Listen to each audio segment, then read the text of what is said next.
Hi everyone, good morning. నా పేరు యామిని. నేను ఒక ప్రైవేట్ స్కూల్లో ఇన్ఛార్జ్గా వర్క్ చేస్తున్నాను. నేను సయాటికా తోటి చాలా బాధపడ్డానండి.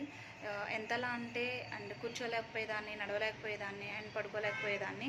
ఈవెన్ వాష్రూమ్కి వెళ్ళాలన్నా కూడా మా హస్బెండ్ సపోర్ట్ లేదంటే అదర్ పర్సన్ సపోర్ట్ తీసుకోవాల్సి వచ్చేది.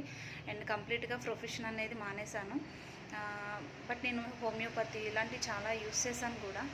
But nothing use. నేను ఫైనల్గా కూడా రాజమండ్రి తాడేపల్లిగూడెంలో మందులు వాడాను, బట్ ఏమీ ఉపయోగం లేదు. ఎంఆర్ఐ కూడా తీశారు సాయి హాస్పిటల్లో. సో వాళ్ళు ఏం చెప్పారంటే L4 L5 డిస్క్ ప్రాబ్లమ్స్ ఉన్నాయి, సర్జరీ పడుతుందని చెప్పారు. నాకు ఆల్రెడీ సిజేరియన్స్ అవ్వడం వల్ల నేను సర్జరీ దాకా వెళ్ళలేదు. సరే చూద్దాం అన్నట్టుగా. బట్ చాలా అంటే చాలా బాధపడ్డానండి. పైనుంచి కింద అరికాల వరకు కూడా చాలా లాగేసేది నర్వ్ అనేది. సో ఆ టైంలోనే మా హస్బెండ్ వాళ్ళ ఫ్రెండ్ ద్వారా నాకు ఇగ్నైటింగ్ మైండ్ ప్లాన్ ఫామ్ అనేది పరిచయం అయింది. సో నేను తూచా తప్పకుండా వాళ్ళు ఏదైతే చెప్పారో అవన్నీ నేను పాటించాను. వితిన్ 15 డేస్లో నా ప్రొఫెషనల్కి నేను వెళ్ళానండి. Thank you igniting minds and thank you so much.